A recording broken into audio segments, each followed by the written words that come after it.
that love can destroy you quietly long before it breaks you loudly. Back then, I was a mid-level analyst at a consulting firm in a mid-sized city.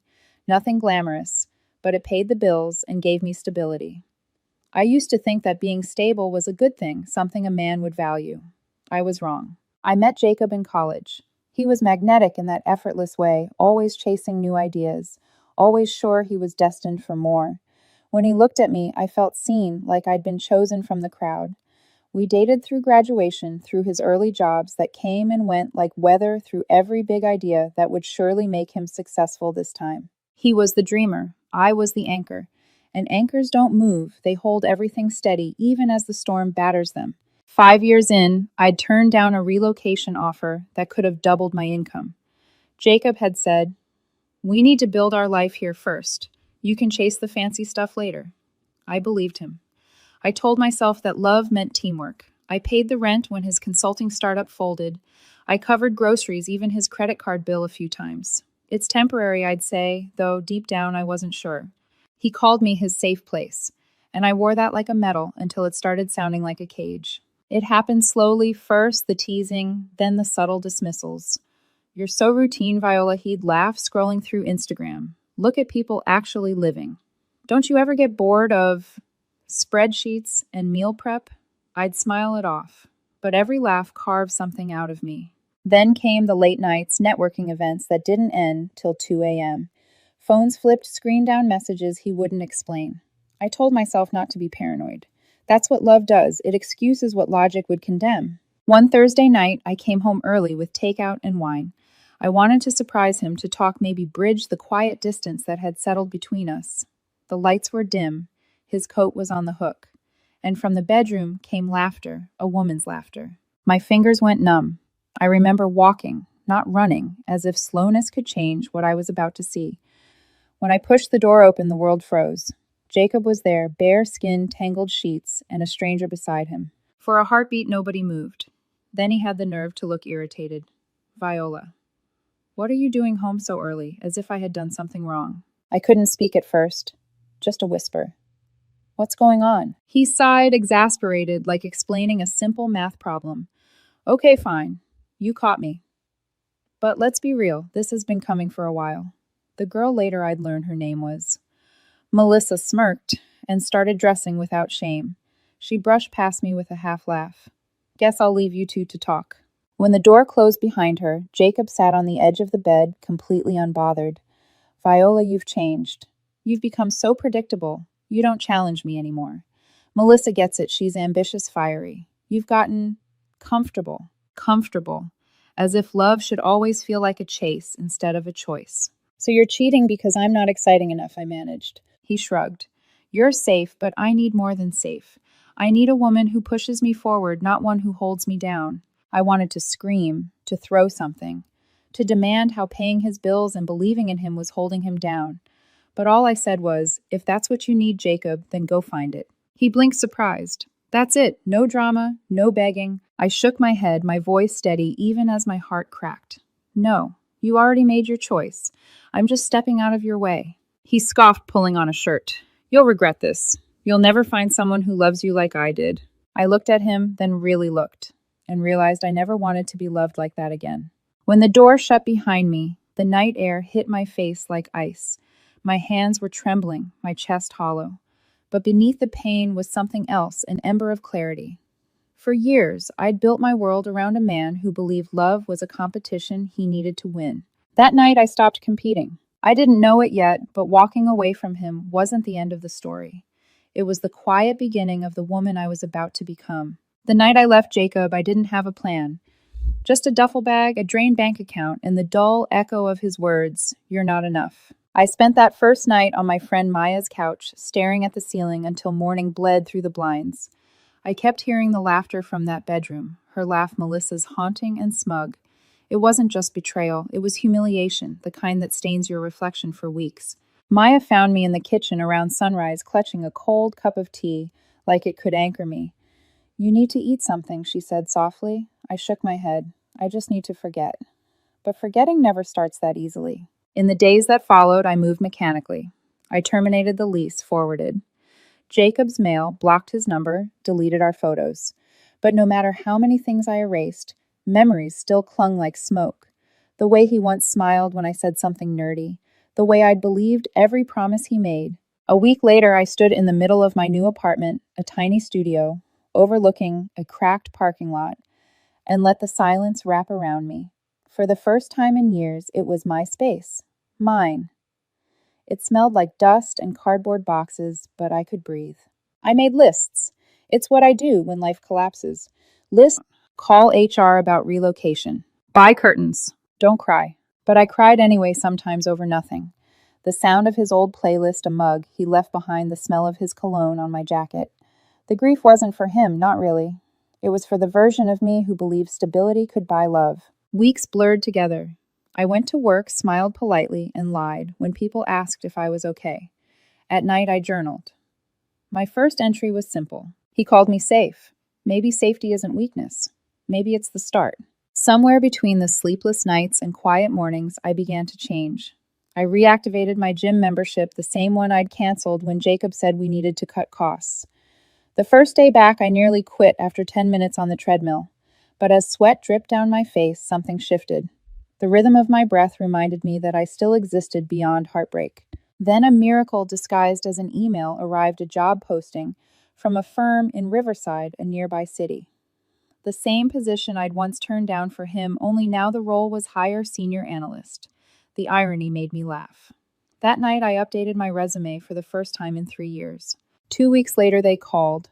I nailed the interview. Maybe it was the exhaustion. Maybe it was the new steel in my voice. But I spoke like a woman who had stopped apologizing for wanting more. When the offer letter arrived, I printed it out and pinned it to my fridge. A small victory, but it felt monumental. Maya came over with cheap champagne to celebrate. To fresh starts, she toasted. I clinked my glass weakly. Fresh starts built from ashes. She smiled. Even ashes can bloom if you let them. That night, I unpacked my last box of photo album from college. I flipped through our old pictures, Jacob and I smiling, young and certain. For the first time, I didn't cry. I simply closed the book and placed it on the highest shelf out of reach. Then I walked to the window.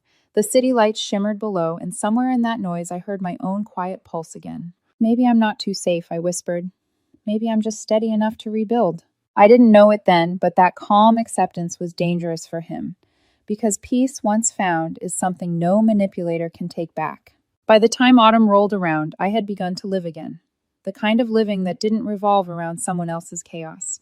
Mornings meant coffee by the window gym before work, new projects that actually challenged me. No more tiptoeing around fragile egos. I'd been in Riverside for nearly 4 months when the first whisper of Jacob reached me. It came through, Maya casually dropped during brunch. Did you hear she asked, stirring her latte? Jacob's all over social media again. New business, new girlfriend. Looks like he's doing great. I almost laughed. Of course he was. People like Jacob always look like they're doing great until the cracks start showing. Still that night, I found myself scrolling through his public page, curiosity, winning over caution. There he was, smiling, wide arms slung around a woman in a sleek red dress.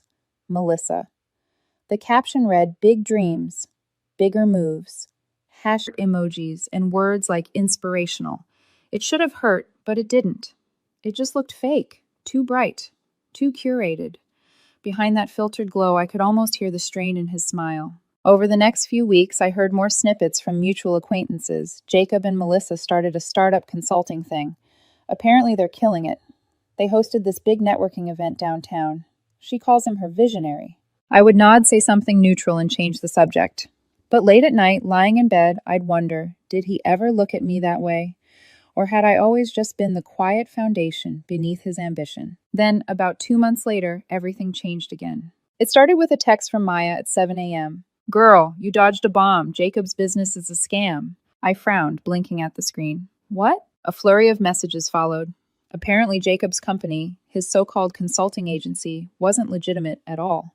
He and Melissa had been taking investments for an app that never existed. Fancy networking parties, borrowed cars, empty promises. The illusion had finally collapsed. One of his ex-colleagues leaked the truth online. By mockery.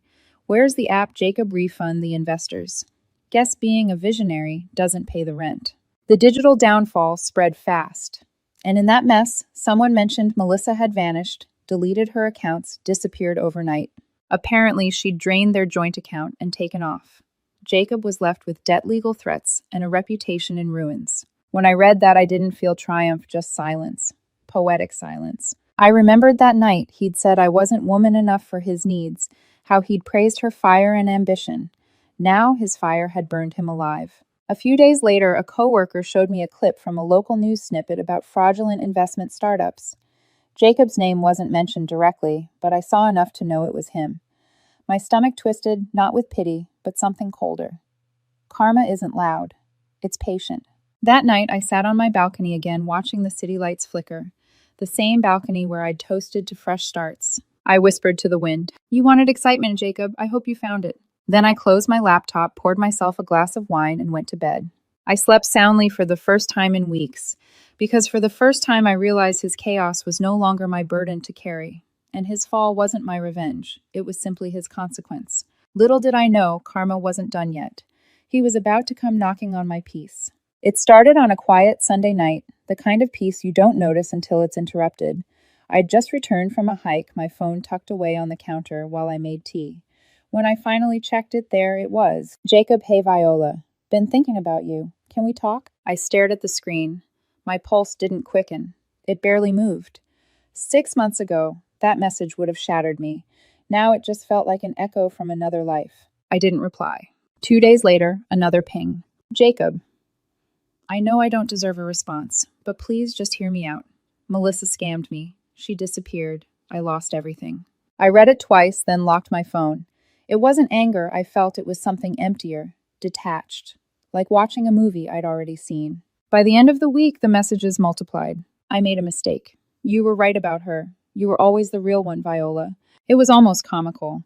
The same man who told me I wasn't woman enough for his needs now missed my stability, my calm, my boring. I kept deleting his messages until one night, after 3 missed calls, I listened to a voicemail.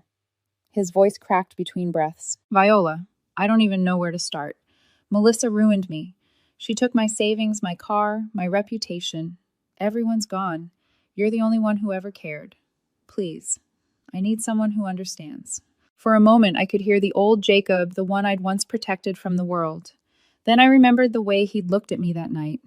The smug pity. "You hold me back." I deleted the voicemail. A few days later, my phone buzzed again. This time a video call request. I declined it immediately. But curiosity made me peek at his social media, and what I saw made my chest tighten, not from sympathy, but recognition. He looked hollow. The man who once chased light now sat in darkness. The apartment behind him was bare, the walls empty, every ounce of charm stripped away. For a second, I almost pitied him. Almost. That evening, I received another message. "Please just coffee. No drama. I just want to talk." I typed a single line back. "No need, Jacob. I wish you well." Then I blocked his number again. I thought that was the end. But endings, I've learned, rarely come when you want them to. A week later, there was a knock at my door, sharp, persistent. Through the peephole, I saw him. Jacob. My breath caught. For a second, I thought maybe he'd changed, that life had humbled him. But the moment he lifted his head, I saw it, that same entitlement just wrapped in exhaustion. I opened the door, a few inches chain still on. "Why are you here?" His eyes were sunken, voice trembling. "I just need to explain, Melissa. She lied about everything. She used me. I thought I was doing the right thing, chasing my dream. But I lost everything, Viola. You're the only one who ever—" I cut him off. "Stop." He blinked, startled. "Don't rewrite history. You didn't lose everything because of her. You lost everything because you refused to see what you already had." He swallowed hard, guilt flickering for just a second before the old defensiveness returned. "You don't understand. I was under pressure. I wanted us to have more. You wanted excitement," I said quietly. "And you got it." Silence stretched. For a moment, the weight of it almost made me feel sorry for him. Then he leaned closer to the door, eyes desperate.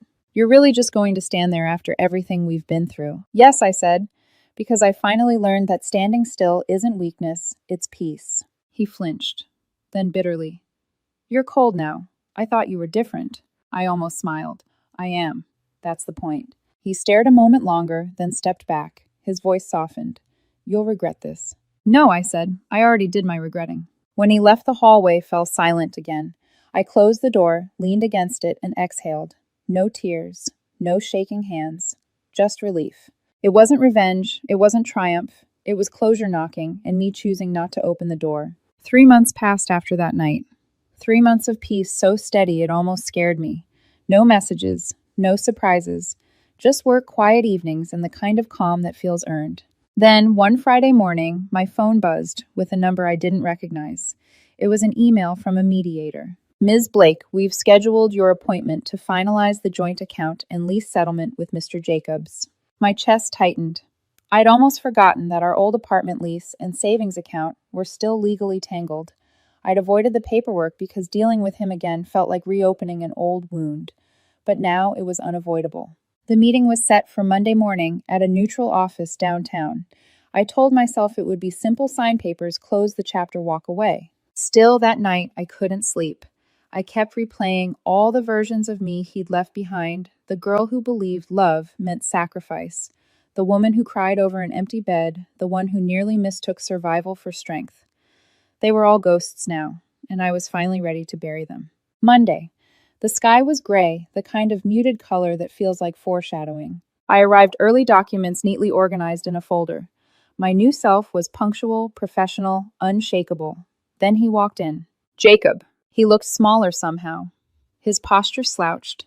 Hair unkempt, clothes wrinkled. He wasn't the man who once lectured me about ambition. Behind him, an older woman followed briskly. I recognized her from old photos, his mother. The mediator greeted us politely, but before we sat, Jacob spoke. Viola, can we talk privately? Just for a second. His voice was hesitant, cracked around the edges. I didn't answer. The mediator gestured toward the table. Let's begin. As we reviewed the documents, his mother started speaking. Instead, her tone sharp, defensive, the way mothers do when protecting pride.